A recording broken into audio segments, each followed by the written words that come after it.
Mars. आखिर ऐसा क्या है जो नासा मार्स पे जाना चाहता है और दूसरे स्पेस एजेंसीज?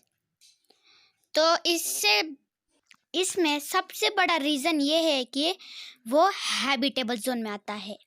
हैबिटेबल जोन मतलब सूरज की किरणें वहाँ पर ज़्यादा भी नहीं या ज़्यादा ठंड कम भी नहीं, जैसा कि आप इस स्क्रीन पर देख रहे हो। हैबिटेबल जोन में ना तो गर्म है ना तो ठंडा है। जैसे मर्क्यूरी जिसका टेम्परेचर है 800 डिग्री फ़ारेनहाइट, पर वीनस से कम है क्योंकि इसके पास एटमॉस्फेयर नहीं है। अब बात करते हैं वीनस की। वीनस पूरे सौर मंडल का सबसे गर्म ग्रह है क्योंकि उसके पास बहुत ही घना एटमॉस्फेयर है।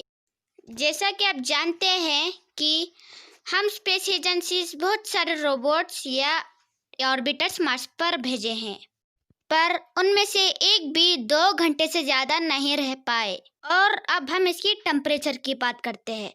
इसका टेम्परेचर है 465 डिग्री सेल्सियस, जो वीनस को सबसे गर्म ग्रह बनाता है हमारे सौरमंडल में। अब आते हैं हम हमारे सौरमंडल की तीसरी सबसे प्यारा ग्रह, वो है हमारा घर धरती। और यहाँ पर जीवन की बात करें तो हम लोग बहुत अच्छे हैं, प्राणी है इस धरती में। पर हम इंसानों ने धरती का टेम्परेचर 2020 में एक रिकॉर्ड बना दिया है। 2020 सबसे गर्म साल होगा।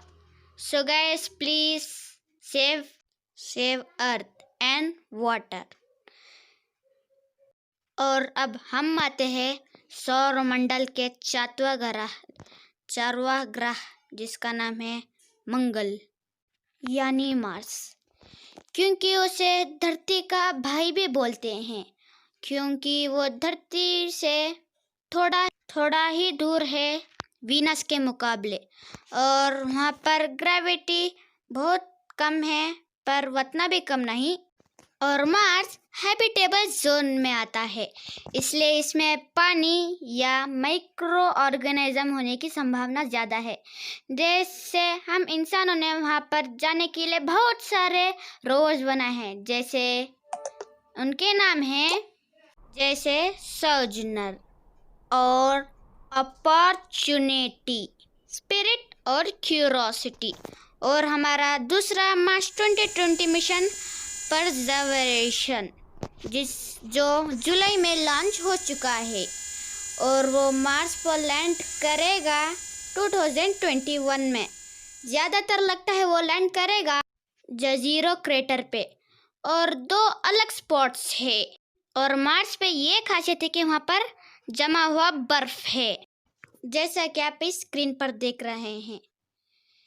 यहाँ पर ड्राई आइस है, नॉट ड्राई, और ये जगह मार्स के नॉर्थ पोल पर लोकेटेड है।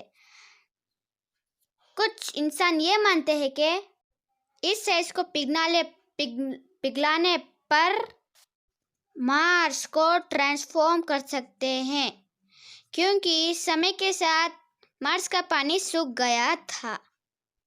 और मार्स को लाल कलर देने का वजह यह है कि उसमें एक सब्सटेंस कंटेन करता है जो इसका नाम है आयरन ऑक्साइड, जो इसको लाल बनाती है।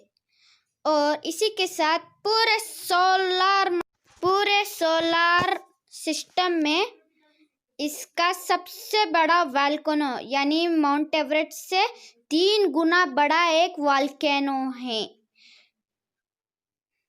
और इस माउंटेन का नाम है ओलंपस मॉन्स, जैसे कि आप जानते हैं। सोचो, माउंट एवरेस्ट से बड़ा है ओलंपस मॉन्स। जैसा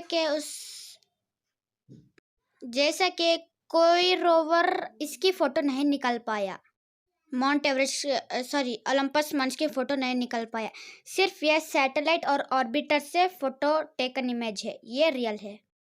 और सौरमंडल में बाकी के ग्रह Jupiter, Saturn, Uranus, Neptune, Pluto वहाँ पर रह नहीं सकते, क्योंकि वो ना तो हैबिटेबल जोन में आते हैं, ना तो जुपिटर और सैटर्न पे खड़ने के लिए ज़मीन है। यूरेनस और नेपट्यून बहुत ही ठंडे हैं, प्लूटो को तो छोड़ ही दो। गाइस, मुझे एक चीज़ समझ में नहीं आ रही, प्लैनेट 9 है क्या? मुझे कमेंट सेक्शन में बताएं। तब तक के लिए बाय बाय। जिसने अभी भी वीडियो को लाइक नहीं किया है, प्लीज़ लाइक कर लो भाई।